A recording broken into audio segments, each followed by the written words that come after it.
الحمد للہ رب العالمین والصلاة والسلام علی سید الانبیاء والمرسلین اما بعد فاعوذ باللہ من الشیطان الرجیم بسم اللہ الرحمن الرحیم۔ سبق نمبر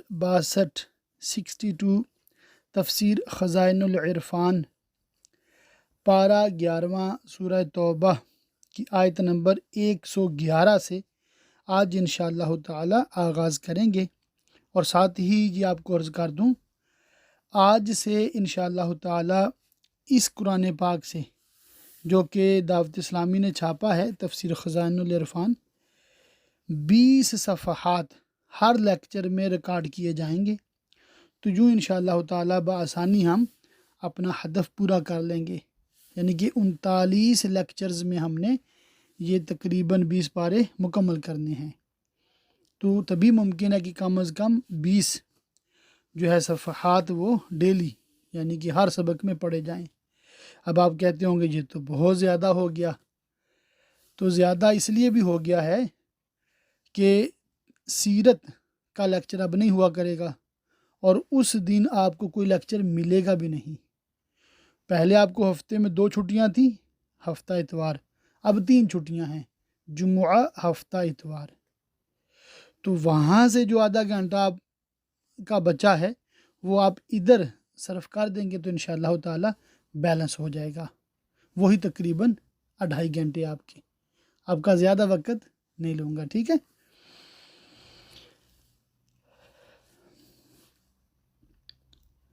بے شک اللہ نے مسلمانوں سے ان کے مال اور جان خرید لیے ہیں اس بدلے پر کہ ان کے لیے جنت ہے۔ راہ خدا میں جان و مال خرچ کر کے جنت پانے والے ایمانداروں کی ایک تمثیل ہے، جس سے کمال لطف و کرم کا اظہار ہوتا ہے کہ پروردگار عالم نے انہیں جنت عطا فرمانا ان کے جان و مال کا عوض قرار دیا اور اپنے آپ کو خریدار فرمایا۔ یہ کمال عزت افزائی ہے کہ وہ ہمارا خریدار بنے اور ہم سے خریدے کس چیز کو جو نہ ہماری بنائی ہوئی نہ ہماری پیدا کی ہوئی۔ جان ہے تو اس کی پیدا کی ہوئی، مال ہے تو اس کا عطا فرمایا ہوا۔ شان نزول: جب انصار نے رسول کریم صلی اللہ علیہ وسلم سے شب عقبہ بیعت کی تو عبداللہ بن رواحہ رضی اللہ تعالیٰ عنہ نے عرض کی، یا رسول اللہ، اپنے رب کے لیے اور اپنے لیے کچھ شرط فرما لیجئے جو آپ چاہیں۔ فرمایا، میں اپنے رب کے لیے تو یہ شرط رکھ کرتا ہوں کہ تم اس کی عبادت کرو اور کسی کو اس کا شریک نہ ٹھہراؤ، اور اپنے لیے یہ کہ جن چیزوں سے تم اپنے جان و مال کو بچاتے اور محفوظ رکھتے ہو اس کو میرے لیے بھی گوارا نہ کرو۔ انہوں نے عرض کیا کہ ہم ایسا کریں تو ہمیں کیا ملے گا؟ فرمایا، جنت۔ اللہ کی راہ میں لڑیں تو ماریں خدا کے دشمنوں کو، اور مریں راہ خدا میں اس کے ذمہ کرم پر سچا وعدہ توریت اور انجیل اور قرآن میں۔ اس سے ثابت ہوا کہ تمام شریعتوں اور ملتوں میں جہاد کا حکم تھا، اور اللہ سے زیادہ قول کا پورا کون؟ تو خوشیاں مناؤ اپنے سودے کی جو تم نے اس سے کیا ہے، اور یہی بڑی کامیابی ہے۔ توبہ والے تمام گناہوں سے، عبادت والے اللہ کے فرما بردار بندے جو اخلاص کے ساتھ اس کی عبادت کرتے ہیں اور عبادت کو اپنے اوپر لازم جانتے ہیں، سراہنے والے جو ہر حال میں اللہ کی حمد کرتے ہیں، روزے والے، رکوع والے، سجدہ والے، یعنی نمازوں کے پابند اور ان کو خوبی سے ادا کرنے والے، بھلائی کے بتانے والے اور برائی سے روکنے والے، اور اللہ کی حدیں نگاہ رکھنے والے اور اس کے حکام بجا لانے والے، یہ لوگ جنتی ہیں۔ اور خوشی سناؤ مسلمانوں کو کہ وہ اللہ کا عہد وفا کریں گے تو اللہ تعالیٰ انہیں جنت میں داخل فرمائے گا۔ نبی اور ایمان والوں کو لائق نہیں کہ مشرکوں کی بخشش چاہیں اگرچہ وہ رشتہ دار ہوں۔ شان نزول: اس آیت کے شان نزول میں مفسرین کے چند قول ہیں۔ نمبر 1، نبی کریم صلی اللہ علیہ وآلہ وسلم نے اپنے چچا ابو طالب سے فرمایا تھا کہ میں تمہارے لیے استغفار کروں گا جب تک کہ مجھے ممانعت نہ کی جائے، تو اللہ تعالیٰ نے یہ آیت نازل فرما کر ممانعت فرما دی۔ نمبر 2، سید عالم صلی اللہ علیہ وسلم نے فرمایا کہ میں نے اپنے رب سے اپنی والدہ کی زیارت قبر کی اجازت چاہی، اس نے مجھے اجازت دی۔ پھر میں نے ان کے لیے استغفار کی اجازت چاہی تو مجھے اجازت نہ دی، اور مجھ پر یہ آیت نازل ہوئی، ما کان للنبی اقولو، میں کہتا ہوں۔ یہ وجہ شان نزول کی صحیح نہیں ہے، کیونکہ یہ حدیث حاکم نے روایت کی اور اس کو صحیح بتایا، اور ذہبی نے حاکم پر اعتماد کر کے میزان میں اس کی تصحیح کی، لیکن مختصر المستدرک میں ذہبی نے اس حدیث کی تضعیف کی، یعنی اس کو ضعیف قرار دیا، اور کہا کہ ایوب بن ہانی کو ابن معین نے ضعیف بتایا ہے۔ علاوہ بری یہ حدیث بخاری کی حدیث کے مخالف بھی ہے، جس میں اس آیت کے نزول کا سبب آپ کا والدہ کے لیے استغفار کرنا نہیں بتایا گیا، بلکہ بخاری کی حدیث سے یہی ثابت ہے کہ ابو طالب کے لیے استغفار کرنے کے باب میں یہ حدیث وارد ہوئی۔ اس کے علاوہ اور حدیثیں جو اس مضمون کی ہیں، جن کو طبرانی اور ابن سعد اور ابن شاہین وغیرہ نے روایت کیا ہے، وہ سب ضعیف ہیں۔ ابن سعد نے طبقات میں حدیث کی تخریج کے بعد اس کو غلط بتایا، اور سند المحدثین امام جلال الدین سیوطی نے اپنے رسالہ التعظیم والمنہ میں اس مضمون کی تمام حدیث کو معلول بتایا، لہذا یہ وجہ شان نزول میں صحیح نہیں، اور یہ ثابت ہے اس پر بہت دلائل قائم ہیں کہ سید عالم صلی اللہ علیہ وسلم کی والدہ ماجدہ موحدہ اور دین ابراہیمی پر تھیں۔ تیسری، بعض صحاب نے سید عالم صلی اللہ علیہ وسلم سے اپنے آبا کی استغفار کرنے کی درخواست کی تھی، اس پر یہ آیت نازل ہوئی، جب کہ انہیں کھل چکا کہ وہ دوزخی ہیں، شرک پر مرے،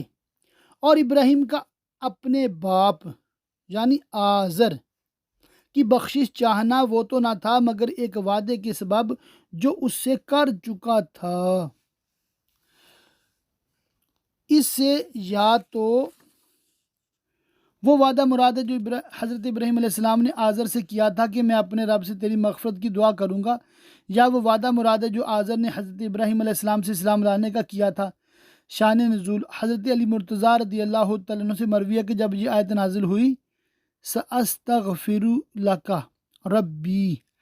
تو میں نے سنا کہ ایک شخص اپنے والدین کے لیے دعائے مغفرت کر رہا ہے باوجود کہ وہ دونوں مشرک تھے، تو میں نے کہا تو مشرکوں کے لیے دعائے مغفرت کرتا ہے؟ اس نے کہا کیا ابراہیم علیہ السلام نے آزر کے لیے دعا نہ کی تھی؟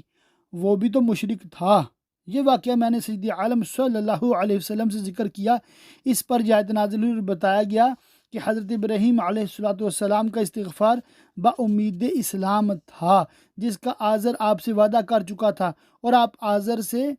استغفار کا وعدہ کر چکے تھے۔ جب وہ امید منقطع ہو گئی تو آپ نے اس سے اپنا علاقہ قطع یعنی تعلق ختم کر دیا۔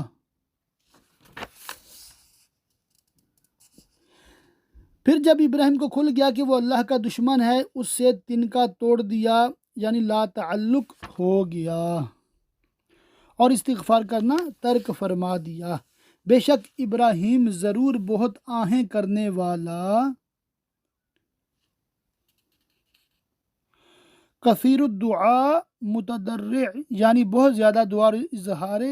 عجز و خشوع کرنے والا متحمل ہے۔ اور اللہ کی شان نہیں کہ کسی قوم کو ہدایت کر کے گمراہ فرمائے، یعنی ان پر گمراہی کا حکم کرے اور انہیں گمراہوں میں داخل فرما دے، جب تک انہیں صاف نہ بتا دے کہ کس چیز سے انہیں بچنا چاہیے۔ معنی یہ ہے کہ جو چیز ممنوع ہے اور اس سے اجتناب واجب ہے، اس پر اللہ تبارک و تعالیٰ اس وقت تک اپنے بندوں کی گرفت نہیں فرماتا جب تک اس کی ممانعت کا صاف بیان اللہ کی طرف سے نہ آ جائے، لہذا قبل ممانعت اس فعل کے کرنے میں حرج نہیں۔ مسئلہ، اس سے معلوم ہوا کہ جس چیز کی جانب شرع سے ممانعت نہ ہو وہ جائز ہے۔ شان نزول، جب مومنین کو مشرکین کے لیے استغفار کرنے سے منع فرمایا گیا تو انہیں اندیشہ ہوا کہ ہم پہلے جو استغفار کر چکے ہیں کہیں اس پر گرفت نہ ہو، اس آیت سے انہیں تسکین دی گئی اور بتایا گیا کہ ممانعت کا بیان ہونے کے بعد اس پر عمل کرنے سے مواخذہ ہوتا ہے۔ بے شک اللہ سب کچھ جانتا ہے، بے شک اللہ ہی کے لیے ہے آسمانوں اور زمین کی سلطنت، جلاتا ہے اور مارتا ہے، اور اللہ کے سوا تمہارا کوئی والی اور نہ مددگار۔ بے شک اللہ کی رحمتیں متوجہ ہوئیں ان غیب کی خبریں بتانے والے نبی اور ان مہاجرین اور انصار پر جنہوں نے مشکل کی گھڑی میں ان کا ساتھ دیا۔ یعنی غزوہ تبوک میں، جس کو غزوہ عسرت بھی کہتے ہیں، اس غزوہ میں عسرت یعنی مفلسی و تنگی کا یہ حال تھا کہ 10 آدمیوں میں سواری کے لیے ایک اونٹ تھا، نوبت با نوبت یعنی باری باری اسی پر سوار ہو لیتے تھے، اور کھانے کی قلت کا یہ حال تھا کہ ایک کھجور پر کئی آدمی بسر کرتے تھے، اس طرح کہ ہر ایک نے تھوڑی تھوڑی چوس کر ایک گھونٹ پانی پی لیا۔ پانی کی بھی نہایت قلت تھی، گرمی شدت کی تھی، پیاس کا غلبہ اور پانی ناپید۔ اس حال میں صحابہ اپنے صدق و یقین اور ایمان و اخلاص کے ساتھ حضور کی جانثاری میں ثابت قدم رہے۔ حضرت ابوبکر صدیق نے عرض کیا، یا رسول اللہ تعالیٰ سے دعا فرمائیے۔ فرمایا، کیا تمہیں یہ خواہش ہے؟ عرض کیا، جی ہاں۔ تو حضور نے دست مبارک اٹھا کر دعا فرمائی، اور ابھی دست مبارک اٹھے ہی ہوئے تھے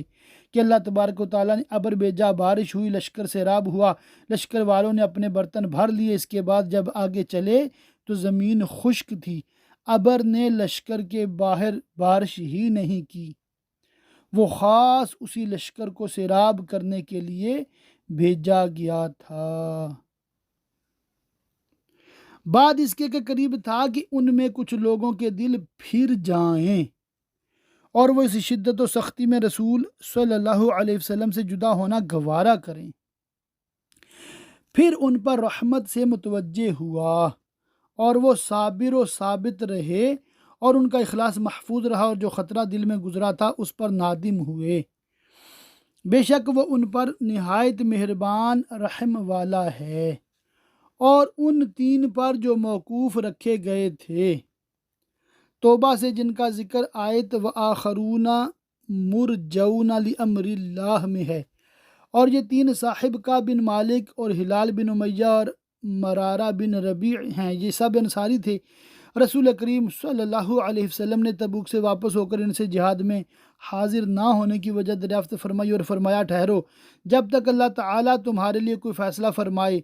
اور مسلمانوں کو ان لوگوں سے ملنے جلنے کلام کرنے سے ممانعت فرما دی، حتیٰ کہ ان کے رشتہ داروں اور دوستوں نے ان سے کلام ترک کر دیا، یہاں تک کہ ایسا معلوم ہوتا تھا کہ ان کو کوئی پہچانتا ہی نہیں اور ان کو کسی سے شناسائی یعنی واقفیت ہی نہیں۔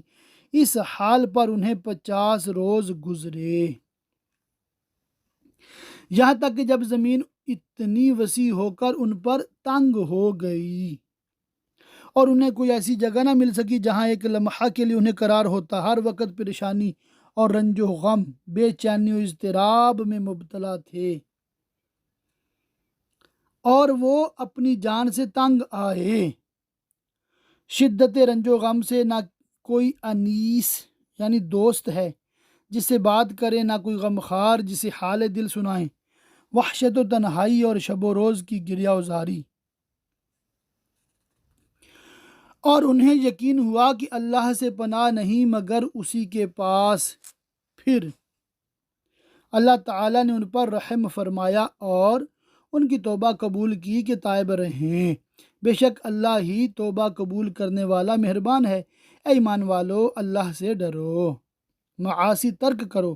اور سچوں کے ساتھ ہو، جو صادق الایمان ہیں، مخلص ہیں، رسول کریم صلی اللہ علیہ وسلم کی اخلاص کے ساتھ تصدیق کرتے ہیں۔ سعید بن جبیر کا قول ہے کہ صادقین سے حضرت ابوبکر و عمر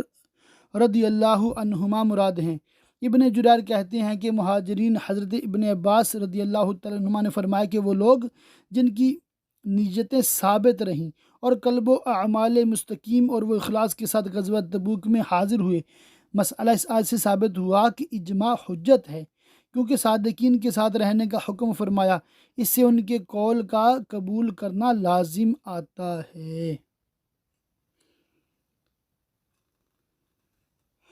مدینے والوں، یہاں اہل مدینہ سے مدینہ طیبہ میں سکونت رکھنے والے مراد ہیں، خواہ وہ مہاجرین ہو یا انصار۔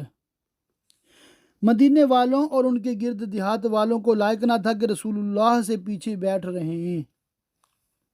اور جہاد میں حاضر نہ ہوں، اور نہ یہ کہ ان کی جان سے اپنی جان پیاری سمجھیں، بلکہ انہیں حکم تھا کہ شدت و تکلیف میں حضور کا ساتھ نہ چھوڑیں اور سختی کے موقع پر اپنی جانیں آپ پر فدا کر دیں۔ یہ اس لیے کہ انہیں جو پیاس یا تکلیف یا بھوک اللہ کی راہ میں پہنچی ہے، اور جہاں ایسی جگہ قدم رکھتے ہیں اور کفار کی زمین کو اپنے گھوڑوں کے سموں یعنی پاؤں کے کھروں سے روندتے ہیں، جس سے کافروں کو غیظ یعنی غصہ آئے، اور جو کچھ کسی دشمن کا بگاڑتے ہیں، قید کر کے یا قتل کر کے یا زخمی کر کے یا ہزیمت شکست دے کر، اس سب کے بدلے ان کے لیے نیک عمل لکھا جاتا ہے۔ اس سے ثابت ہوا کہ جو شخص اطاعت الہی کا قصد کرے، اس کا اٹھنا بیٹھنا چلنا حرکت کرنا ساکن رہنا سب نیکیاں اللہ کی جہاں لکھی جاتی ہیں۔ بے شک اللہ نیکوں کا نیک یعنی اجر و انعام ضائع نہیں کرتا، اور جو کچھ خرچ کرتے ہیں چھوٹا یعنی قلیل، مثلا ایک کھجور، یا بڑا جیسا کہ حضرت عثمان غنی رضی اللہ تعالیٰ عنہ نے جیش عسرت میں خرچ کیا، اور جو نالا طے کرتے ہیں سب ان کے لیے لکھا جاتا ہے، تاکہ اللہ ان کے سب سے بہتر کاموں کا انہیں صلہ دے۔ اس آیت سے جہاد کی فضیلت اور اس کا حسن الاعمال ہونا ثابت ہوا، اور مسلمانوں سے یہ تو ہو نہیں سکتا کہ سب کے سب نکلیں اور ایک دم اپنے وطن خالی کر دیں، تو کیوں نہ ہوا کہ ان کے ہر گروہ میں سے ایک جماعت وطن میں رہے، ایک جماعت نکلے کہ دین کی سمجھ حاصل کریں اور واپس آ کر اپنی قوم کو ڈر سنائیں۔ حضرت ابن عباس رضی اللہ تعالیٰ عنہما سے مروی ہے کہ قبائل عرب میں سے ہر قبیلہ سے جماعتیں سید عالم صلی اللہ علیہ وسلم کے حضور میں حاضر ہوتی، اور وہ حضور سے دین کے مسائل سیکھتے اور تفقہ یعنی دین کی سمجھ بوجھ حاصل کرتے اور اپنے لیے احکام دریافت کرتے، اور اپنی قوم کے لیے حضور انہیں اللہ اور رسول کی فرما برداری کا حکم دیتے، اور نماز زکوٰۃ وغیرہ کی تعلیم کے لیے انہیں ان کی قوم پر مامور فرماتے۔ جب وہ لوگ اپنی قوم میں پہنچتے تو اعلان کر دیتے کہ جو اسلام لائے وہ ہم میں سے ہے، اور لوگوں کو خدا کا خوف دلاتے اور دین کی مخالفت سے ڈراتے، یہاں تک کہ لوگ اپنے والدین کو چھوڑ دیتے، اور رسول کریم صلی اللہ علیہ وآلہ وسلم انہیں دین کے تمام ضروری علوم تعلیم فرما دیتے۔ یہ رسول کریم صلی اللہ علیہ وسلم کا معجزہ عظیمہ ہے کہ بالکل بے پڑھے لوگوں کو بہت تھوڑی دیر میں دین کے احکام کا عالم اور قوم کا ہادی و رہنما بنا دیتے تھے۔ اس آیت سے چند مسائل معلوم ہوئے۔ مسئلہ: علم دین حاصل کرنا فرض ہے۔ جو چیزیں بندے پر فرض و واجب ہیں اور جو اس کے لیے ممنوع و حرام ہیں، اس کا سیکھنا فرض عین ہے، اور اس سے زائد علم حاصل کرنا فرض کفایہ۔ حدیث شریف میں ہے، علم سیکھنا ہر مسلمان پر فرض ہے۔ امام شافعی رضی اللہ عنہ نے فرمایا کہ علم سیکھنا نفل نماز سے افضل ہے۔ مسئلہ: طلب علم کے لیے سفر کا حکم حدیث شریف میں ہے۔ جو شخص طلب علم کے لیے راہ چلے، اللہ اس کے لیے جنت کی راہ آسان کر دیتا ہے۔ مسئلہ: فقہ افضل ترین علوم ہے۔ حدیث شریف میں ہے، سید عالم صلی اللہ علیہ وسلم نے فرمایا، اللہ تعالیٰ جس کے لیے بہتری چاہتا ہے اس کو دین میں فقیہ بناتا ہے۔ میں تقسیم کرنے والا ہوں اور اللہ تعالیٰ دینے والا۔ بخاری و مسلم۔ حدیث میں ہے، ایک فقیہ شیطان پر 1000 عابدوں سے زیادہ سخت ہے۔ فقہ احکام دین کے علم کو کہتے ہیں۔ فقہ مصطلح اس کا صحیح مصداق ہے، اس امید پر کہ وہ بچیں عذاب الہی سے احکام دین کا اتباع کر کے اے ایمان والو جہاد کرو ان کافروں سے جو تمہارے قریب ہیں۔ قتال تمام کافروں سے واجب ہے، قریب کی ہوں یا دور کے، لیکن قریب والے مقدم ہیں، پھر جو ان سے متصل ہوں ایسے ہی درجہ بدرجہ۔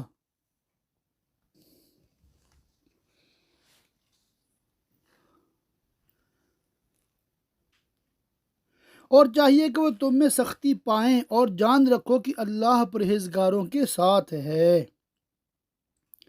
انہیں غلبہ دیتا ہے اور ان کی نصرت فرماتا ہے۔ اور جب کوئی صورت اترتی ہے تو ان میں کوئی کہنے لگتا ہے کہ اس نے تم میں کس کے ایمان کو ترقی دی، یعنی منافقین آپس میں بطریق استہزاء ایسی باتیں کہتے ہیں، ان کے جواب میں ارشاد ہوتا ہے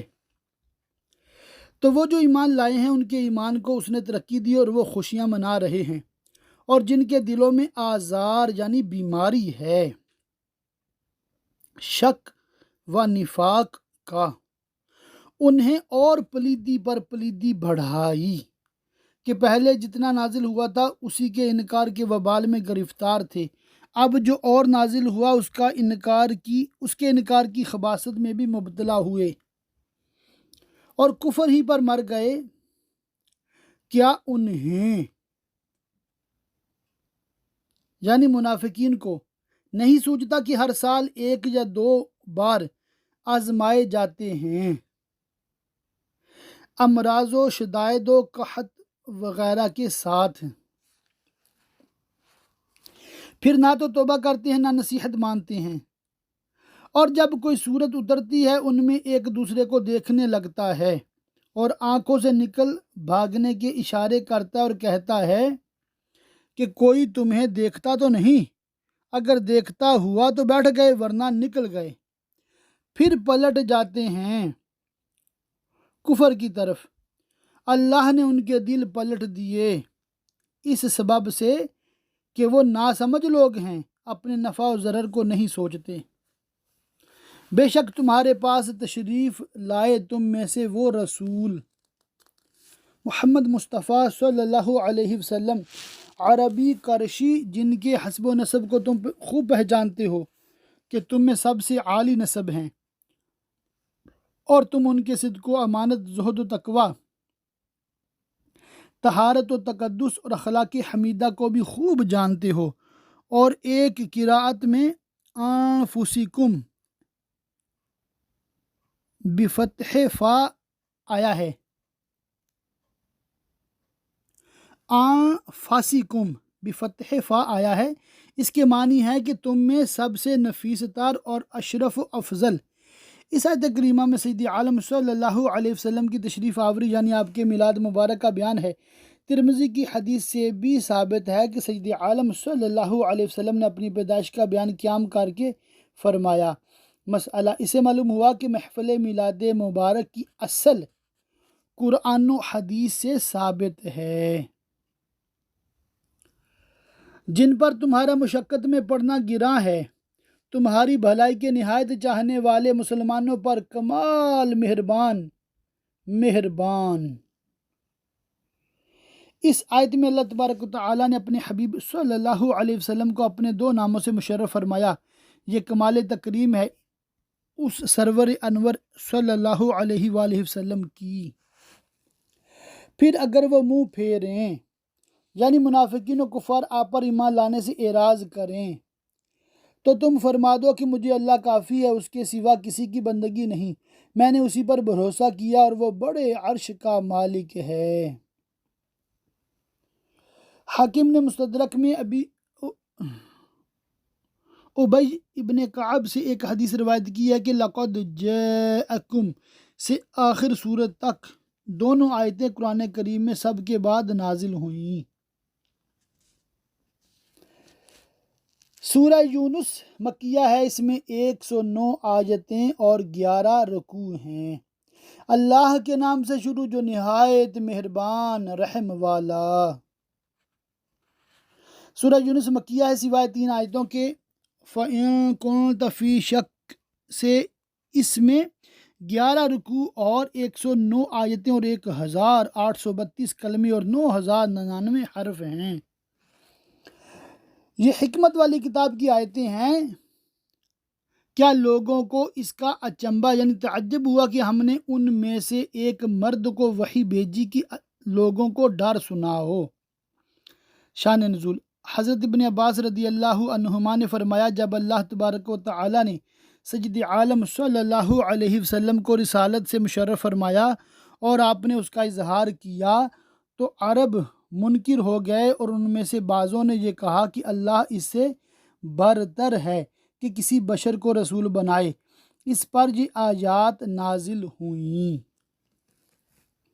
اور ایمان والوں کو خوشخبری دو کہ ان کے لیے ان کے رب کے پاس سچ کا مقام ہے۔ کافر بولے، بے شک یہ تو کھلا جادوگر ہے۔ کفار نے پہلے تو بشر کا رسول ہونا قابل تعجب و انکار قرار دیا، اور پھر جب حضور کے معجزات دیکھے اور یقین ہوا کہ یہ بشر کے مقدرت یعنی انسان کی طاقت سے بالا تر ہیں، تو آپ کو ساحر یعنی جادوگر بتایا۔ ان کا یہ دعویٰ تو کذب و باطل ہے، مگر اس میں بھی حضور کے کمال اور اپنے عجز کا اعتراف پایا جاتا ہے۔ بے شک تمہارا رب اللہ ہے جس نے آسمان اور زمین 6 دن میں بنائے، پھر عرش پر استوا فرمایا جیسا اس کی شان کے لائق ہے، کام کی تدبیر فرماتا ہے، یعنی تمام خلق کے امور کا حسب اقتضائے حکمت سر انجام فرماتا ہے، کوئی سفارشی نہیں مگر اس کی اجازت کے بعد۔ اس میں بت پرستوں کے اس قول کا رد ہے کہ بت ان کی شفاعت کریں گے۔ انہیں بتایا گیا کہ شفاعت معذونین یعنی اجازت یافتہ کے سوا کوئی نہیں کرے گا، اور معذون صرف اس کے مقبول بندے ہوں گے۔ یہ ہے اللہ تمہارا رب جو آسمان و زمین کا خالق اور تمام امور کا مدبر ہے، اس کے سوا کوئی معبود نہیں، فقط وہی مستحق عبادت ہے۔ تو اس کی بندگی کرو، تو کیا تم دھیان نہیں کرتے؟ اسی کی طرف تم سب کو پھرنا ہے روز قیامت، اور یہی ہے اللہ کا سچا وعدہ۔ بے شک وہ پہلی بار بناتا ہے، پھر فنا کے بعد دوبارہ بنائے گا، کہ ان کو جو ایمان لائے اور اچھے کام کیے انصاف کا صلہ دے۔ اس آیت میں حشر و نشر و معاد کا بیان اور منکرین کا رد ہے، اور اس پر نہایت لطیف پیرایا میں دلیل قائم فرمائی گئی ہے کہ وہ پہلی بار بناتا ہے اور اعضائے مرکبہ کو پیدا کرتا ہے اور ترکیب دیتا ہے، تو موت کے ساتھ متفرق و منتشر ہونے کے بعد ان کو دوبارہ پھر ترکیب دینا، اور بنے ہوئے انسان کو فنا کے بعد دوبارہ بنا دینا، اور وہی جان جو اس بدن سے متعلق تھی اس کو اس بدن کی درستی کے بعد پھر اسی بدن سے متعلق کر دینا، اس کی قدرت سے کیا بعید ہے۔ اور اس دوبارہ پیدا کرنے کا مقصود جزائے اعمال یعنی مطیع کو ثواب اور عاصی یعنی نافرمان کو عذاب دینا ہے۔ اور کافروں کے لیے پینے کو کھولتا پانی اور دردناک عذاب بدلہ ان کے کفر کا۔ وہی ہے جس نے سورج کو جگمگاتا بنایا اور چاند چمکتا اور اس کے لیے منزلیں ٹھہرائیں، 28 منزلیں جو 12 برجوں پر منقسم ہیں، ہر برج کے لیے غالباً 2.25 لکھا ہے منزلیں ہیں۔ چاند ہر شب ایک منزل میں رہتا ہے، اور مہینہ 30 دن کا ہو تو 2 شب ورنہ ایک شب چھپتا ہے، کہ تم برسوں کی گنتی اور مہینوں دنوں ساعتوں کا حساب جانو، اور اللہ نے اسے نہ بنایا مگر حق کہ اسے اس کی قدرت اور اس کی وحدانیت کے دلائل ظاہر ہوں۔ نشانیاں مفصل بیان فرماتا ہے علم والوں کے لیے کہ ان میں غور کر کے نفع اٹھائیں۔ بے شک رات اور دن کا بدلتا آنا اور جو کچھ اللہ نے آسمانوں اور زمین میں پیدا کیا ان میں نشانیاں ہیں ڈر والوں کے لیے۔ بے شک وہ جو ہمارے ملنے کی امید نہیں رکھتے اور روز قیامت اور ثواب و عذاب کے قائل نہیں، اور دنیا کی زندگی پسند کر بیٹھے اور اس پر مطمئن ہو گئے، اور اس فانی دنیا کو جاودانی یعنی ہمیشہ باقی رہنے والی آخرت پر ترجیح دی اور عمر اس کی طلب میں گزاری۔ اور وہ جو ہماری آیتوں سے غفلت کرتے ہیں حضرت ابن عباس رضی اللہ عنہما سے مروی ہے کہ یہاں آیات سے سید عالم صلی اللہ علیہ وسلم کی ذات پاک اور قرآن شریف مراد ہے، اور غفلت کرنے سے مراد ان سے اعراض کرنا ہے۔ ان لوگوں کا ٹھکانہ دوزخ ہے، بدلہ ان کی کمائی کا۔ بے شک جو ایمان لائے اور اچھے کام کیے ان کا رب ان کے ایمان کے سبب انہیں راہ دے گا جنتوں کی طرف۔ قتادہ کا قول ہے کہ مومن جب اپنی قبر سے نکلے گا تو اس کا عمل خوبصورت شکل میں اس کے سامنے آئے گا۔ یہ شخص کہے گا تو کون ہے؟ وہ کہے گا میں تیرا عمل ہوں، اور اس کے لیے نور ہوگا اور جنت تک پہنچائے گا، اور کافر کا معاملہ برعکس ہوگا کہ اس کا عمل بری شکل میں نمودار ہو کر اسے جہنم پہنچائے گا۔ ان کے نیچے نہریں بہتی ہوں گی نعمت کے باغوں میں۔ ان کی دعا اس میں یہ ہوگی کہ اللہ تجھے پاکی ہے، یعنی اہل جنت اللہ تعالیٰ کی تسبیح، تحمید، تقدیس میں مشغول رہیں گے، اور اس کے ذکر سے انہیں فرحت و سرور و انتہا درجہ کی لذت حاصل ہوگی۔ سبحان اللہ۔ اور ان کے ملتے وقت خوشی کا پہلا بول سلام ہے، یعنی اہل جنت آپس میں ایک دوسرے کو تحیت و تکریم، تعظیم، سلام سے کریں گے، یا ملائکہ انہیں بطور تحیت سلام عرض کریں گے، یا ملائکہ رب عز و جل کی طرف سے ان کے پاس سلام لائیں گے۔ اور ان کی دعا کا خاتمہ یہ ہے کہ سب خوبیوں سراہا، خوبیوں والا اللہ جو رب ہے سارے جہان کا۔ ان کے کلام کی ابتدا اللہ کی تعظیم و تنزیہ یعنی پاکی سے ہوگی، اور کلام کا اختتام اس کی حمد و ثنا پر ہوگا۔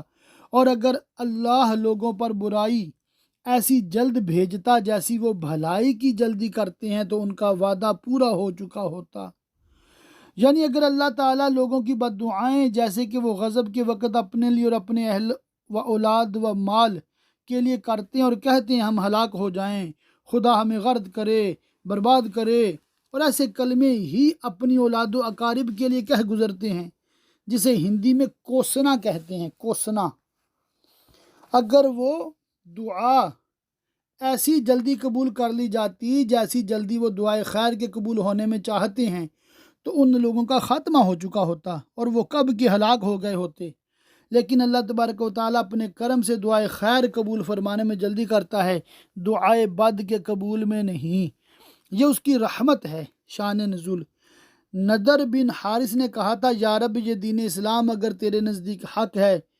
تو ہمارے اوپر آسمان سے پتھر برسا۔ اس پر یہ آیت کریمہ نازل ہوئی اور بتایا گیا کہ اگر اللہ تعالیٰ کافروں کے لیے عذاب میں جلدی فرماتا جیسا کہ ان کے لیے مال و اولاد وغیرہ دنیا کی بھلائی دینے میں جلدی فرمائی تو وہ سب ہلاک ہو چکے ہوتے۔ تو ہم چھوڑتے انہیں جو ہم سے ملنے کی امید نہیں رکھتے کہ اپنی سرکشی میں بھٹکا کریں، اور ہم انہیں مہلت دیتے ہیں اور ان کے عذاب میں جلدی نہیں فرماتے۔ اور جب آدمی کو، یہاں آدمی سے کافر مراد ہے، تکلیف پہنچتی ہے، ہمیں پکارتا ہے لیٹے اور بیٹھے اور کھڑے ہر حال میں، اور جب تک اس کی تکلیف زائل نہ ہو دعا میں مشغول رہتا ہے۔ پھر جب ہم اس کی تکلیف دور کر دیتے ہیں چل دیتا ہے اپنے پہلے طریقہ پر، اور وہی کفر کی راہ اختیار کرتا ہے اور تکلیف کے وقت کو بھول جاتا ہے، گویا کبھی کسی تکلیف کے پہنچنے پر ہمیں پکارا ہی نہ تھا، یوں ہی بھلے کر دکھائے ہیں حد سے بڑھنے والوں کو۔ یعنی کافروں کو، ان کے کام۔ مقصد یہ ہے کہ انسان بلا کے وقت بہت ہی بے صبرا اور راحت کے وقت نہایت ناشکرا۔ جب تکلیف پہنچتی ہے تو کھڑے لیٹے بیٹھے ہر حال میں دعا کرتا ہے، جب اللہ تکلیف دور کر دے تو شکر بجا نہیں لاتا اور اپنی حالت سابقہ کی طرف لوٹ جاتا ہے۔ یہ حال غافل کا ہے۔ مومن عاقل کا حال اس کے خلاف ہے۔ وہ مصیبت و بلا پر صبر کرتا ہے، راحت و آسائش میں شکر کرتا ہے، تکلیف و راحت کے جملہ احوال میں اللہ تعالیٰ کے حضور تضرع یعنی گریہ و زاری اور دعا کرتا ہے، اور ایک مقام اس سے بھی اعلیٰ ہے، جو مومنوں میں بھی مخصوص بندوں کو حاصل ہے کہ جب کوئی مصیبت و بلا آتی ہے اس پر صبر کرتے ہیں، قضائے الہی پر دل سے راضی رہتے ہیں اور جمیع احوال پر شکر کرتے ہیں۔ اور بے شک ہم نے تم سے پہلی سنگتیں یعنی امتیں ہلاک فرما دیں جب وہ حد سے بڑھے اور کفر میں مبتلا ہوئے اور ان کے رسول ان کے پاس روشن دلیلیں لے کر آئے جو ان کے صدق کی بہت واضح دلیلیں تھیں، لیکن انہوں نے نہ مانا اور انبیاء کی تصدیق نہ کی، اور وہ ایسے تھے ہی نہیں کہ ایمان لاتے۔ ہم یوں ہی بدلہ دیتے ہیں مجرموں کو، پھر ہم نے ان کے بعد تمہیں زمین میں جانشین کیا کہ دیکھیں تم کیسے کام کرتے ہو، تاکہ تمہارے ساتھ تمہارے عمل کے لائق معاملہ فرمائیں۔ اور جب ان پر ہماری روشن آیتیں جن میں ہماری توحید اور بت پرستی کی برائی اور بت پرستوں کی سزا کا بیان ہے پڑھی جاتی ہیں، وہ کہنے لگتے ہیں جنہیں ہم سے ملنے کی امید نہیں اور آخرت پر ایمان نہیں رکھتے کہ اس کے سوا اور قرآن لے آئیے جس میں بتوں کی برائی نہ ہو، یا اسی کو بدل دیجئے۔ شان نزول: کفار کی ایک جماعت نے نبی کریم صلی اللہ علیہ وسلم کی خدمت میں حاضر ہو کر کہا کہ اگر آپ چاہتے ہیں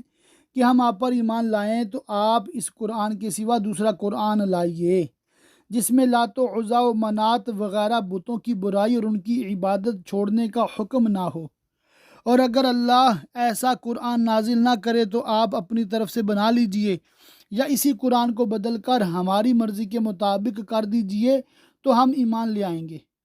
ان کا یہ کلام یا تو بطور تمسخر و استہزاء تھا، یا انہوں نے تجربہ و امتحان کے لیے ایسا کہا تھا کہ اگر یہ دوسرا قرآن بنا لائیں یا اس کو بدل دیں تو ثابت ہو جائے گا کہ قرآن کلام ربانی نہیں ہے۔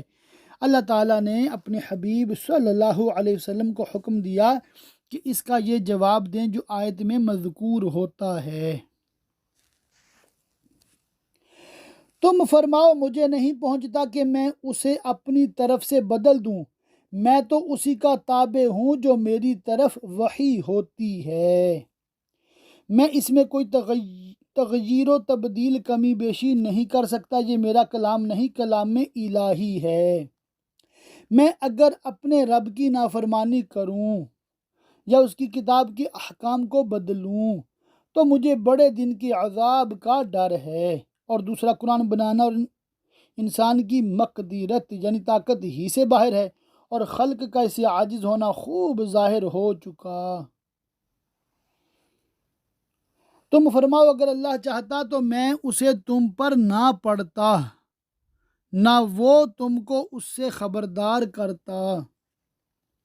یعنی اس کی تلاوت محض اللہ کی مرضی سے ہے۔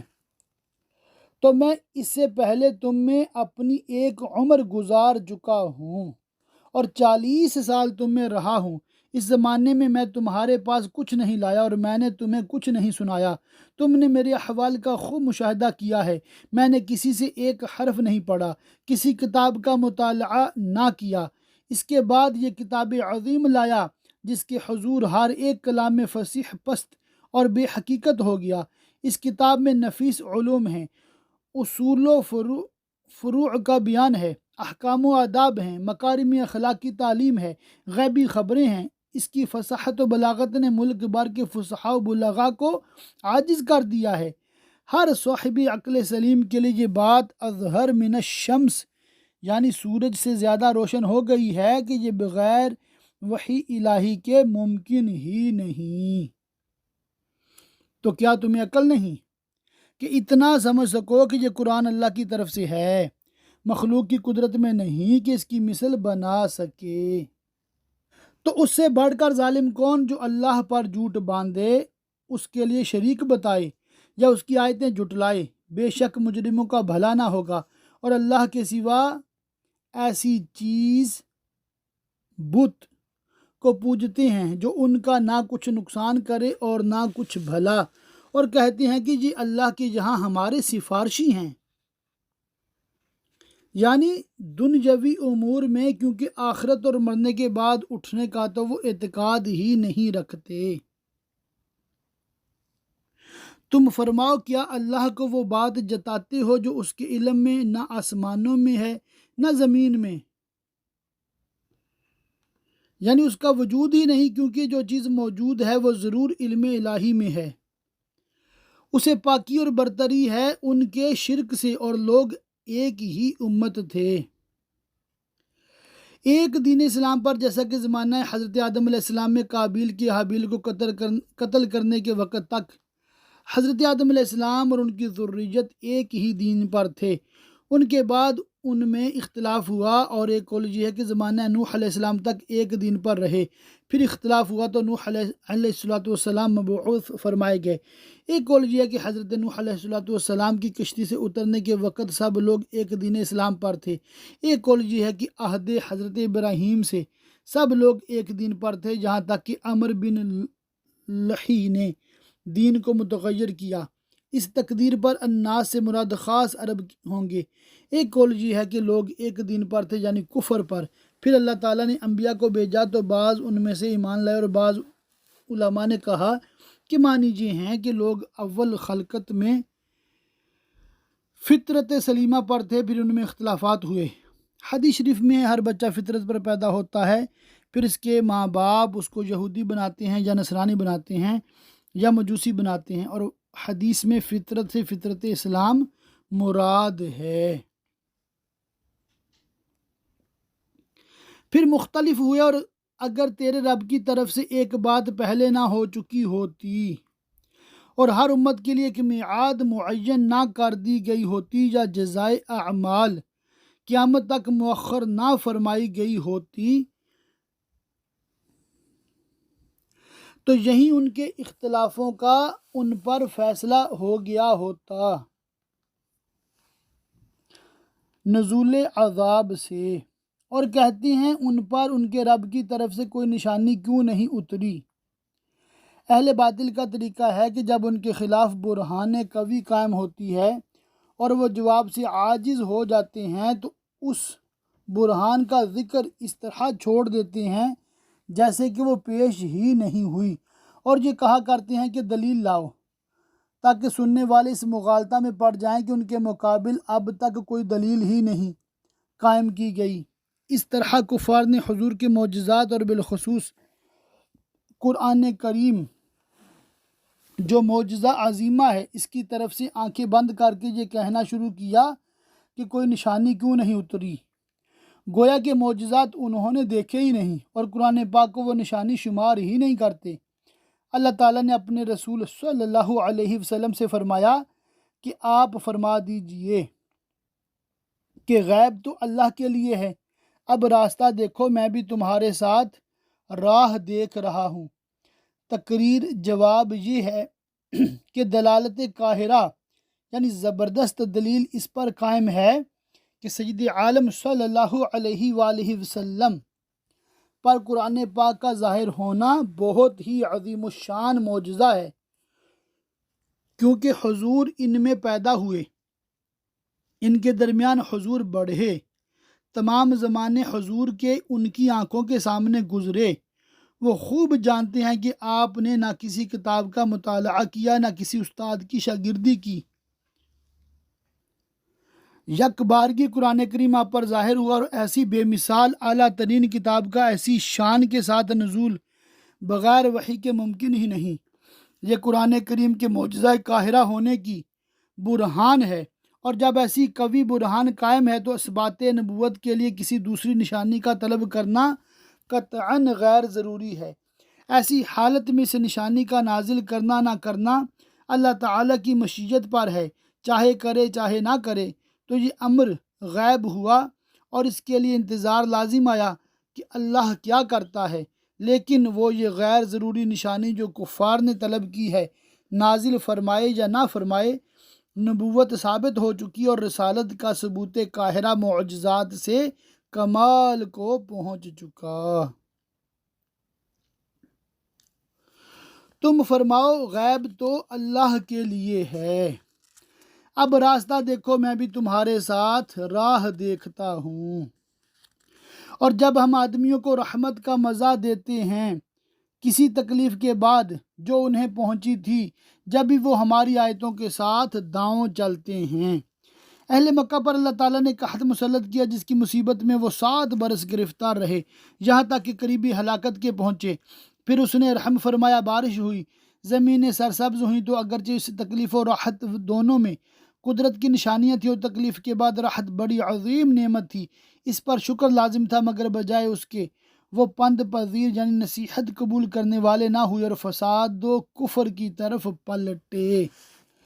تم فرما دو اللہ کی خفیہ تدبیر سب سے جلد ہو جاتی ہے اور اس کا عذاب دیر نہیں کرتا، بے شک ہمارے فرشتے تمہارے مکر لکھ رہے ہیں، اور تمہاری خفیہ تدبیریں کاتب اعمال فرشتوں پر بھی مخفی نہیں ہیں، تو اللہ علیم و خبیر سے کیسے چھپ سکتی ہیں۔ وہی ہے کہ تمہیں خشکی اور تری میں چلاتا ہے اور تمہیں قطع مسافت یعنی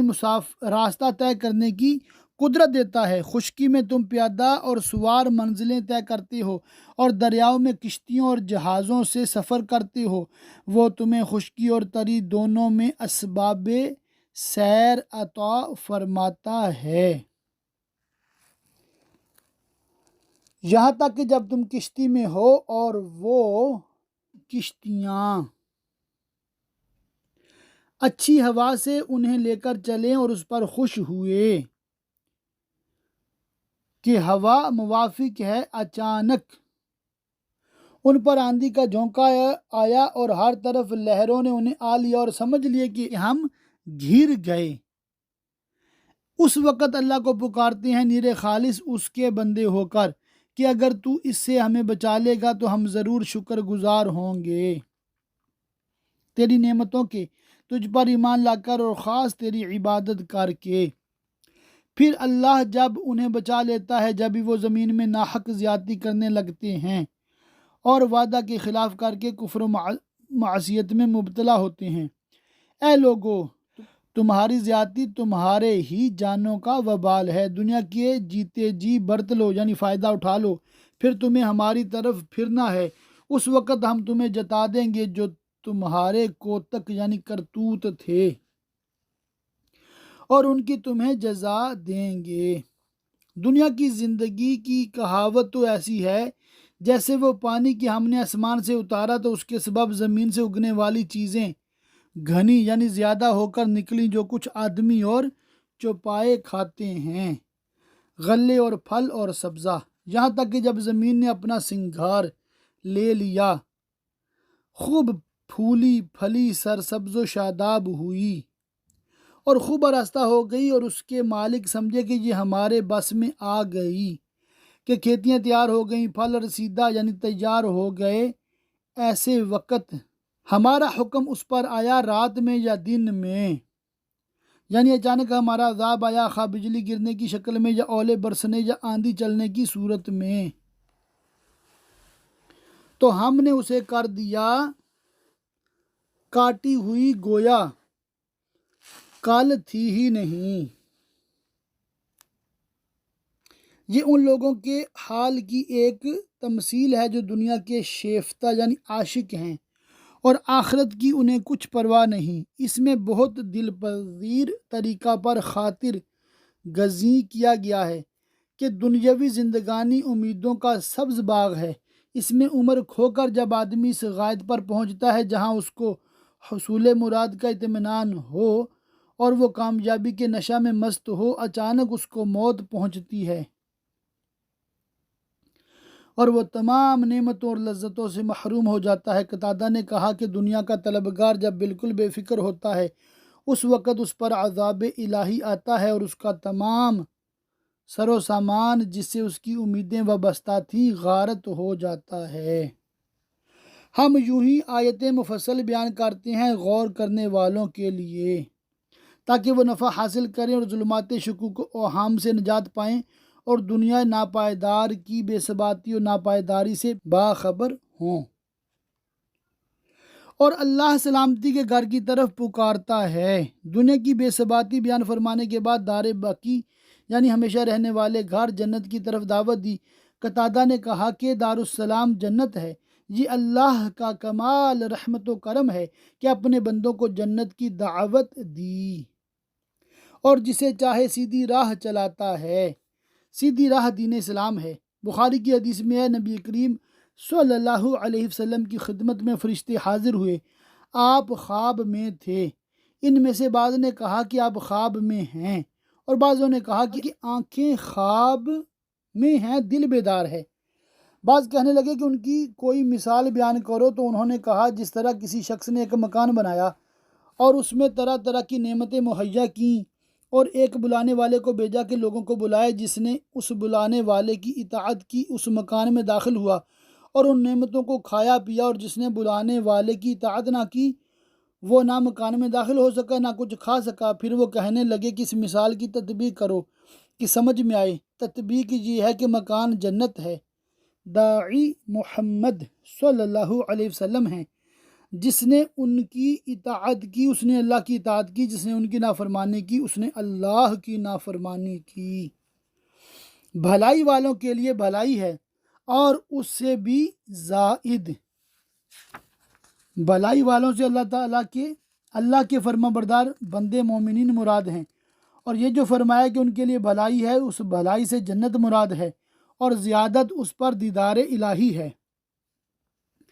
مسلم شریف کی حدیث میں ہے کہ جنتیوں کے جنت میں داخل ہونے کے بعد اللہ تعالیٰ فرمائے گا، کیا تم چاہتے ہو کہ تم پر اور زیادہ عنایت کروں؟ وہ عرض کریں گے، یا رب، کیا تو نے ہمارے چہرے سفید نہیں کیے؟ کیا تو نے ہمیں جنت میں داخل نہیں فرمایا؟ کیا تو نے ہمیں دوزخ سے نجات نہیں دی؟ حضور نے فرمایا، پھر پردہ اٹھا دیا جائے گا تو دیدار الہی انہیں ہر نعمت سے زیادہ پیارا ہوگا۔ صحاح کی بہت حدیثیں یہ ثابت کرتی ہیں کہ زیادت سے آیت میں دیدار الہی مراد ہے، اور ان کے منہ پر نہ چڑھے گی سیاہی اور نہ خواری، کہ یہ بات جہنم والوں کے لیے ہے۔ وہی جنت والے ہیں، وہ اس میں ہمیشہ رہیں گے، اور جنہوں نے برائیاں کمائیں یعنی کفر و معاصی میں مبتلا ہوئے تو برائی کا بدلہ اسی جیسا، ایسا نہیں کہ جیسے نیکیوں کا ثواب 10 گنا اور 700 گنا کیا جاتا ہے، ایسے ہی بدیوں کا عذاب بھی بڑھا دیا جائے، بلکہ جتنی بدی ہوگی اتنا ہی عذاب کیا جائے گا، اور ان پر ذلت چڑھے گی، انہیں اللہ سے بچانے والا کوئی نہ ہوگا، گویا ان کے چہروں پر اندھیری رات کے ٹکڑے چڑھا دیے ہیں۔ یہ حال ہوگا ان کی روح سیاہی کا، خدا کی پناہ۔ وہی دوزخ والے ہیں، وہ اس میں ہمیشہ رہیں گے، اور جس دن ہم ان سب کو اٹھائیں گے اور تمام خلق کو موقف حساب میں جمع کریں گے، پھر مشرکوں سے فرمائیں گے، اپنی جگہ رہو تم اور تمہارے شریک، یعنی وہ بت جن کو تم پوجتے تھے، تو ہم انہیں مسلمانوں سے جدا کر دیں گے، اور ان کے شریک ان سے کہیں گے، تم ہمیں کب پوجتے تھے؟ روز قیامت ایک ساعت ایسی شدت کی ہوگی کہ بت اپنے پجاریوں کی پوجا کا انکار کر دیں گے، اور اللہ کی قسم کھا کر کہیں گے کہ ہم نہ سنتے تھے، نہ دیکھتے تھے، نہ جانتے تھے، نہ سمجھتے تھے کہ تم ہمیں پوجتے ہو۔ اس پر بت پرست کہیں گے کہ اللہ کی قسم ہم تمہیں کو پوجتے تھے، تو بت کہیں گے تو اللہ گواہ کافی ہے ہم میں اور تم میں کہ ہمیں تمہارے پوجنے کی خبر بھی نہ تھی۔ یہاں ہر جان جانچ لے گی جو آگے بھیجا، یعنی اس موقف میں سب کو معلوم ہو جائے گا کہ انہوں نے پہلے جو عمل کیے تھے وہ کیسے تھے، اچھے یا برے، مضر یا مفید، اور اللہ کی طرف پھیرے جائیں گے جو ان کا سچا مولا ہے، اور ان کی ساری بناوٹیں، بتوں کو خدا کا شریک بتانا اور معبود ٹھہرانا، ان سے گم ہو جائیں گی اور باطل و بے حقیقت ثابت ہوں گی، تم فرماؤ تمہیں کون روزی دیتا ہے آسمان اور زمین سے، آسمان سے میਂਹ برسا کر اور زمین سے سبزہ اگا کر، یا کون مالک ہے کان اور آنکھوں کا، اور یہ حواس تمہیں کس نے دیے ہیں، کس نے یہ عجائب تمہیں عنایت کیے ہیں، کون انہیں مدتوں محفوظ رکھتا ہے، اور کون نکالتا ہے زندہ کو مردے سے اور نکالتا ہے مردہ کو زندے سے، انسان کو نطفہ سے اور نطفہ کو انسان سے، پرند کو انڈے سے اور انڈے کو پرند سے، مومن کو کافر سے اور کافر کو مومن سے، عالم کو جاہل سے اور جاہل کو عالم سے، اور کون تمام کاموں کی تدبیر کرتا ہے، تو اب کہیں گے کہ اللہ، اور اس کی قدرت کاملہ کا اعتراف کریں گے اور اس کے سوا کوئی چارہ نہ ہوگا، تو تم فرماؤ تو کیوں نہیں ڈرتے اس کے عذاب سے، اور کیوں بتوں کو پوجتے اور ان کو معبود بناتے ہو باوجود کہ وہ کچھ قدرت نہیں رکھتے، تو یہ اللہ ہے تمہارا سچا رب جس کی ایسی قدرت کاملہ ہے، پھر حق کے بعد کیا ہے مگر گمراہی، یعنی جب ایسے براہین واضحہ اور دلائل قطعیہ سے ثابت ہو گیا کہ مستحق عبادت صرف اللہ ہے، تو ما سوا اس کے سب باطل و دلال و گمراہی ہے، اور جب تم نے اس کی قدرت کو پہچان لیا اور اس کی کارسازی کا اعتراف کر لیا تو پھر کہاں پھرے جاتے ہو، یوں ہی ثابت ہو چکی ہے تمہارے رب کی بات فاسقوں پر جو کفر میں راسخ ہو گئے، اور رب کی بات سے مراد یا قضاء الہی ہے یا اللہ تعالیٰ کا ارشاد لَأَمْلَأَنَّ جَہَنَّمَ، بے شک ضرور جہنم بھر دوں گا، تو وہ ایمان نہیں لائیں گے۔ تم فرماؤ تمہارے شریکوں میں جنہیں اے مشرکین تم معبود ٹھہراتے ہو، کوئی ایسا ہے کہ اول بنائے پھر فنا کے بعد دوبارہ بنائے؟ اس کا جواب ظاہر ہے کہ کوئی ایسا نہیں، کیونکہ مشرکین بھی یہ جانتے ہیں کہ پیدا کرنے والا اللہ ہی ہے، لہذا اے مصطفیٰ صلی اللہ علیہ وسلم تم فرماؤ اللہ اول بناتا ہے پھر فنا کے بعد دوبارہ بنائے گا، تو کہاں اوندے جاتے ہو، اور ایسی روشن دلیلیں قائم ہونے کے بعد راہ راست سے منحرف ہوتے ہو۔ تم فرماؤ تمہارے شریکوں میں کوئی ایسا ہے کہ حق کی راہ دکھائے، حجتیں اور دلائل قائم کر کے، رسول بھیج کر، کتاب نازل فرما کر، مکلفین کو عقل و نظر عطا فرما کر؟ اس کا واضح جواب یہ ہے کہ کوئی نہیں۔ تو اے حبیب صلی اللہ تعالی علیہ وسلم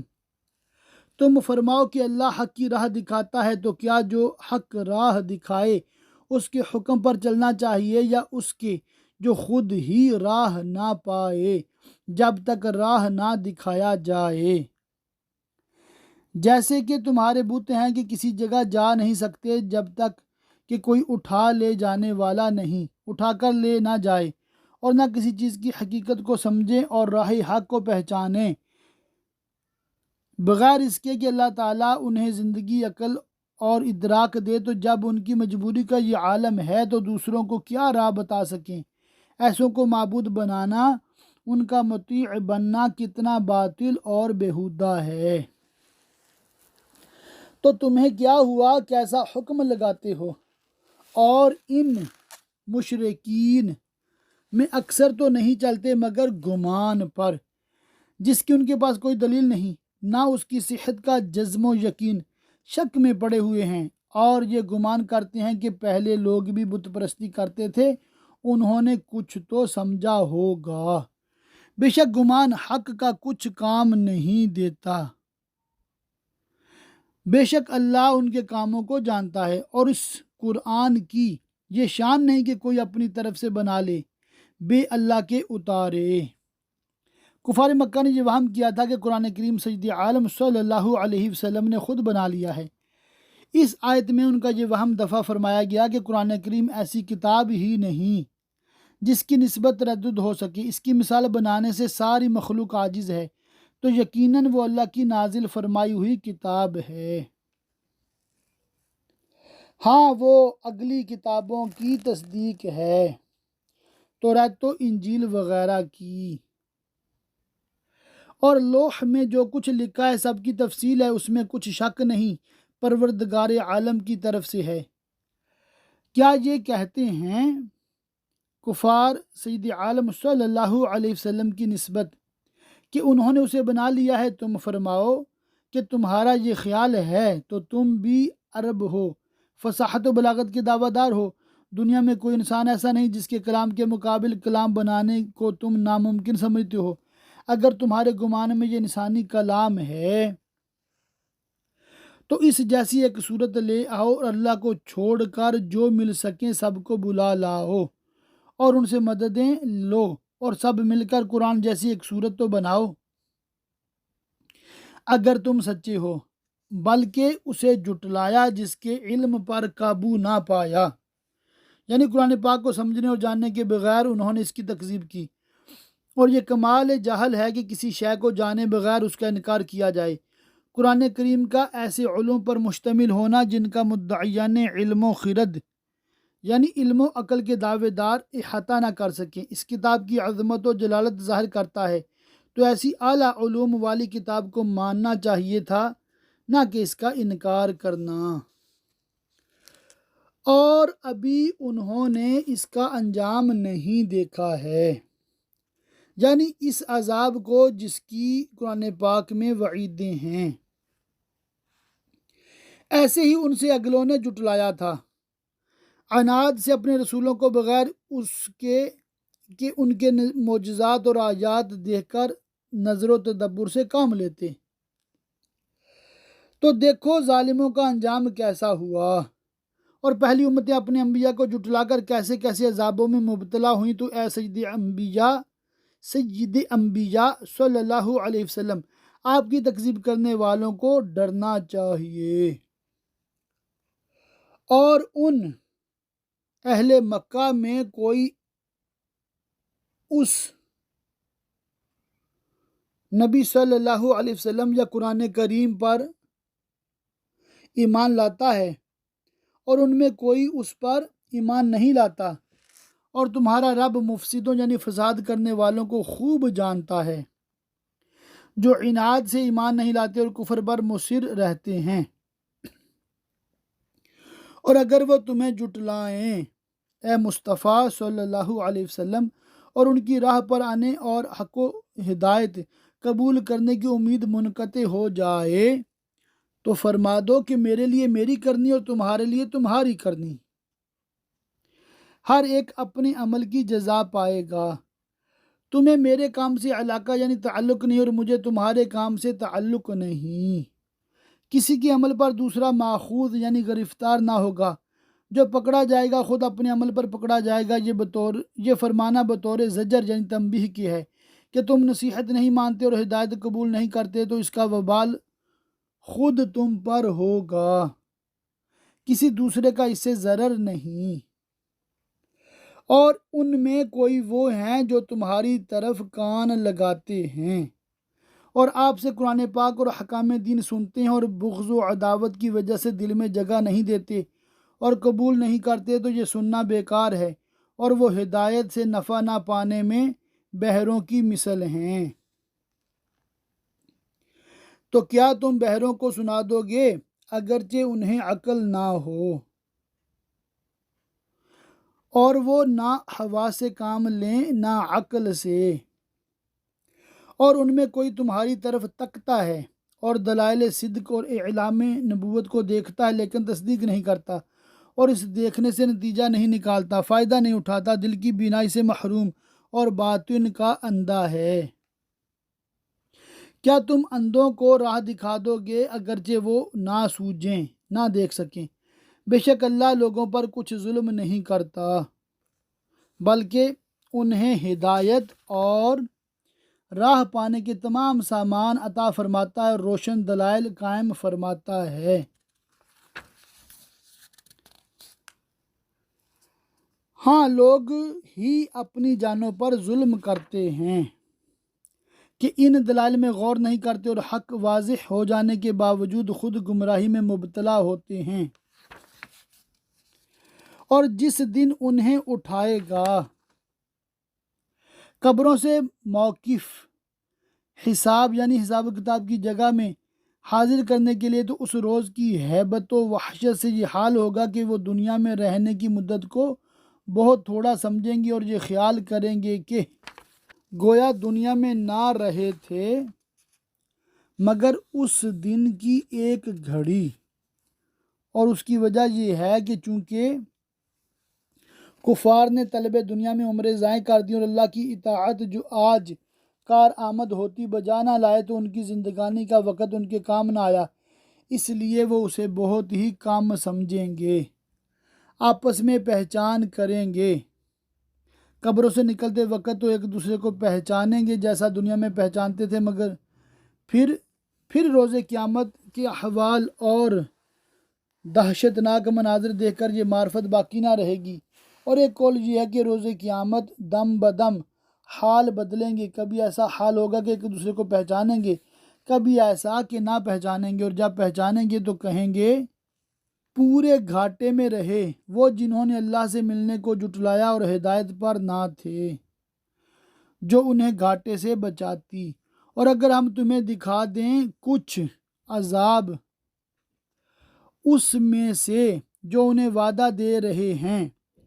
دنیا ہی میں آپ کے زمانہ حیات میں، تو وہ ملاحظہ کیجئے یا تمہیں پہلے ہی اپنے پاس بلا لیں تو آخرت میں آپ کو ان کا عذاب دکھائیں گے۔ اس آیت سے ثابت ہوا کہ اللہ تعالیٰ اپنے رسول صلی اللہ علیہ وسلم کو کافروں کے بہت سے عذاب اور ان کی ذلت و رسوائیاں آپ کی حیات دنیا ہی میں آپ کو دکھائے گا، چنانچہ بدر وغیرہ میں دکھائی گئیں، اور جو عذاب کافروں کے لیے بسبب کفر و تکذیب کے آخرت میں مقرر فرمایا ہے وہ آخرت میں دکھائے گا۔ بہرحال انہیں ہماری طرف پلٹ کر آنا ہے، پھر اللہ گواہ ہے، مطلع ہے، عذاب دینے والا ہے ان کاموں پر۔ اور ہر امت میں ایک رسول ہوا جو انہیں دین حق کی دعوت دیتا اور طاعت و ایمان کا حکم کرتا۔ جب ان کا رسول ان کے پاس آتا اور احکام الہی کی تبلیغ کرتا تو کچھ لوگ ایمان لاتے اور کچھ تکذیب کرتے اور منکر ہو جاتے، تو ان پر انصاف کا فیصلہ کر دیا جاتا کہ رسول کو اور ان پر ایمان لانے والوں کو نجات دی جاتی اور تکذیب کرنے والوں کو عذاب سے ہلاک کر دیا جاتا۔ آیت کی تفسیر میں دوسرا قول یہ ہے کہ اس میں آخرت کا بیان ہے، اور معنی یہ ہے کہ روز قیامت ہر امت کے لیے ایک رسول ہوگا جس کی طرف وہ منسوب ہوگی۔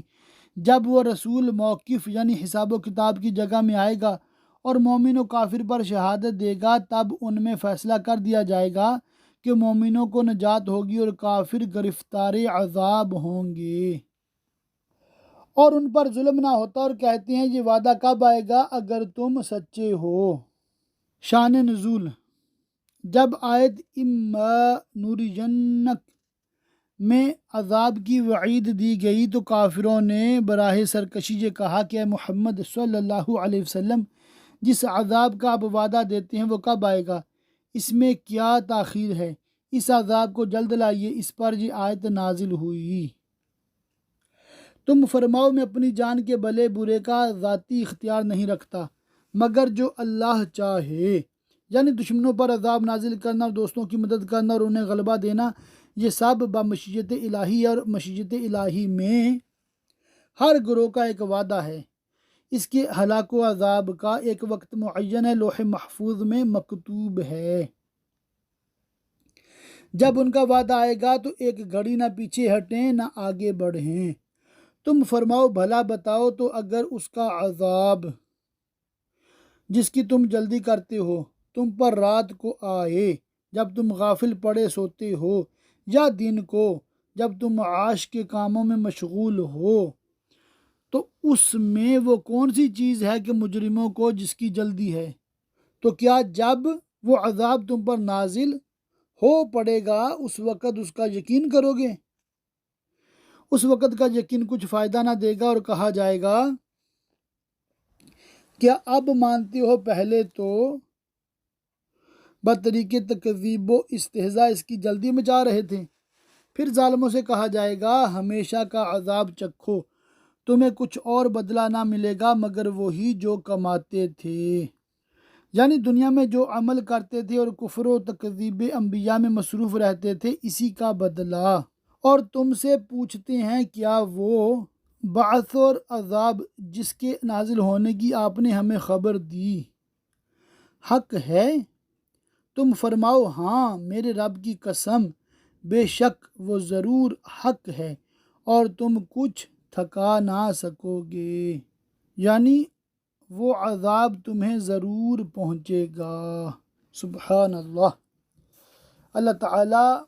کے کرم سے آج ہم نے ماشاءاللہ اس کے 20 صفحات پورے کیے۔ اسی طرح انشاءاللہ تعالیٰ ہر ہفتے 20 صفحات پورے کیا کریں گے۔ کبھی وقت زیادہ لگے گا کبھی کم، تو کم و بیش 1 گھنٹہ ہوگا انشاءاللہ تعالیٰ درس قرآن کا۔ اللہ تعالیٰ کی پاک بارگاہ میں دعا ہے اللہ پاک ہمیں دنیا اور آخرت کی بھلائیاں عطا فرمائے، آمین بجاہ النبی الامین وصلی اللہ تعالیٰ علیہ وآلہ وصحبہ وبارک وسلم۔